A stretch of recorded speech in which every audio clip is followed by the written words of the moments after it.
Hello dreamers, I am the Tragic Spectre and welcome to Graveyard Narrative. Today's topic is a genre that is very popular in anime and manga, Isekai. A lot of people feel like the Isekai genre has been overused, but I personally think it has not been utilized to its fullest potential. Today I will go over potential avenues that Isekai can go to expand this genre. Without further ado, let us commence. For those who don't know, Isekai is a genre where someone, primarily the protagonist, is transferred to another world, either through summoning or reincarnation. The worlds these characters are transported to are almost exclusively fantasy worlds during our medieval era.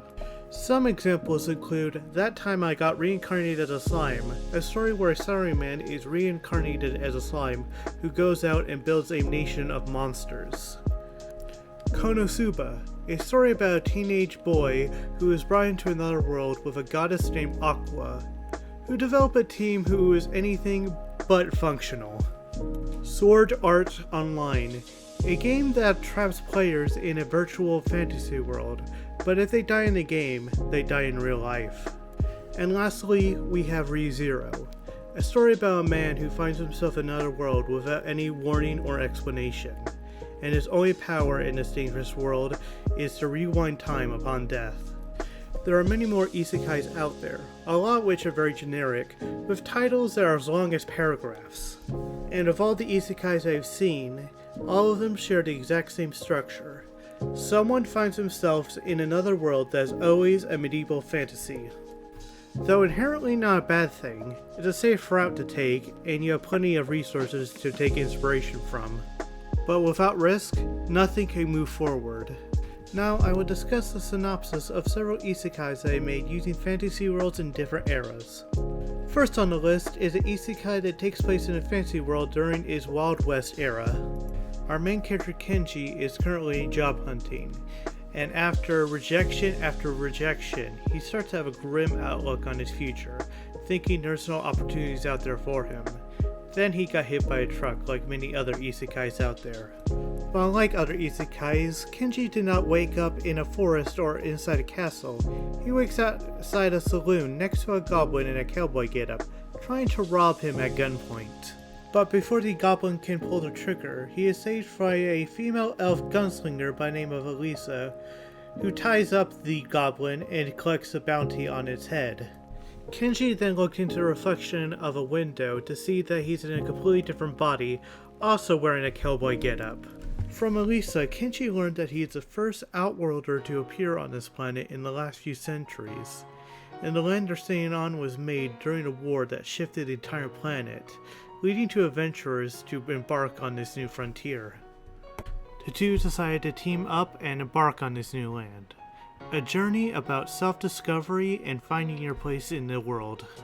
And throughout the story, the reader can learn about what else has changed due to the shifting war, and how other races adjusted to this new era. Now let's go further in time into our age of prohibition.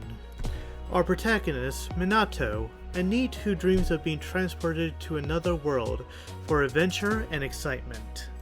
And one day, he is transported to another world by a wizard. But instead of a fantasy world where adventure and opportunity thrives, he is transported into a world where magic and many other things are illegal, leading to increase in crime. Gang warfare plagues the streets, and the current government is nothing more than a joke. It has truly become a dog-eat-dog world. Minato was not transported to this world for adventure. He was brought here to be a smuggler for the gang the wizard associates with, leading to Minato's life of crime, albeit reluctantly. This is more of a bleak story about how many of us dream for a better life, while taking the things we have for granted. The isekai genre can truly become creative just by jumping into the future, but what if we turn the clock even farther back, to an era like ancient Greece? Our protagonist Riku, who is tired of city life and just wants a simpler life, and one day a portal opens up, dragging him into a fantasy world that's less developed than other isekais. By the time Riku enters this world, human, elf, dwarf, and many other races just learn of each other's existence, resulting in relations that could be considered less than friendly. Riku believes that he was sent to this world for a reason, so he decided to help out with the relations between these races who barely know anything about each other. Even though he will never see castles, knights, or guilds in his lifetime, he's okay with that. He got the simple life he wanted. The story can show how many events can occur, like the rise of demons, the creation of monsters, and the formation of guilds. It can be treated as an origin story of how things came to be. And the ending could be an epilogue showing the world now entering its medieval period and how Riku impacted it. Now it's time to turn the clock back even further to a time when humanity and other races are just starting to build their civilizations. Our main character, Ren, is an architect who perished in a construction accident and is reborn into a primitive fantasy world as a baby. Years later, Ren has finally reached adulthood, and with his past life experience, he helps his tribe flourish at this dawn of society. A story like this could potentially become educational by explaining and using architectural techniques used throughout history. Going back and forth through time using isekais can be entertaining and exciting, but what about a fantasy world set in modern day? The main character, Hiroto, is an intern at a firm, hoping to be sent to another world full of adventure and escape his boring life at a desk job. And then one day, a portal opened up in an alleyway. Hiroto, seeing this, didn't even hesitate. He jumped through that portal, hoping to escape his boring life. And on the other side, Hiroto finds himself in a place of magic, dragons, and suburban architecture. Hiroto has landed himself into a modern-day fantasy world, where instead of having adventure guilds, they have office jobs. The rest of the story follows Hiroto as he adjusts to this new world that has the exact same annoyances of his old one. The internet is full of egotistical influencers and scammers, big corporations treat their employees terribly, and big brands crush their opponents with very little repercussion. Will Hiroto find any adventure in this world, or will he be doomed to a life of boring office jobs? Isekais and fantasy alike can truly be diverse with such a changed time period. But what about isekais that don't take place in fantasy worlds, like an alien planet in a different galaxy? Tomoko is an awkward schoolgirl who doesn't know how to talk to others. And then, an earthquake caused the school to crumble, with Tomoko being one of the casualties.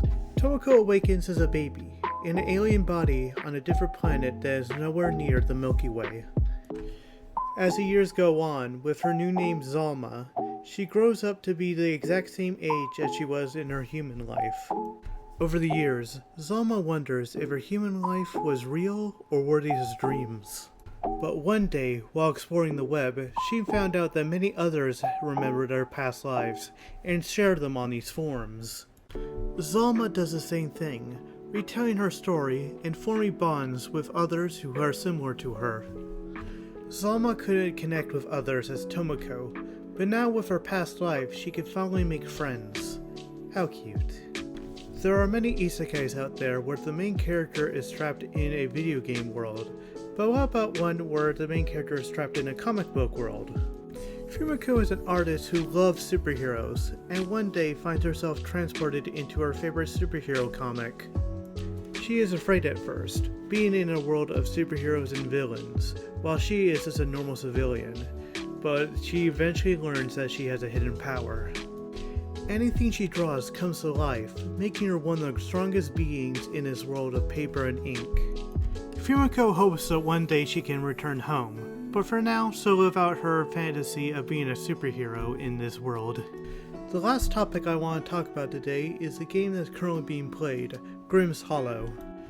Upon her death, Lavender is sent to a world where everyone will eventually end up in, the land of the dead known as Grimm's Hollow. Now a Reaper, it is Lavender's job to deliver ghosts to the other side. Lavender then sets off to find her brother Timmy in this world between life and afterlife. I know it's technically not an isekai, but it's the closest thing I could find in my game library. I think that is it for today. For those wondering, I don't hate isekais, I just think they're not used to their fullest potential. Comment below which of these stories were your favorite. Have fun and keep your head in the clouds. Thank you for watching. If you have any suggestions or complaints, comment below. I'm sure we'll meet again in the graveyard.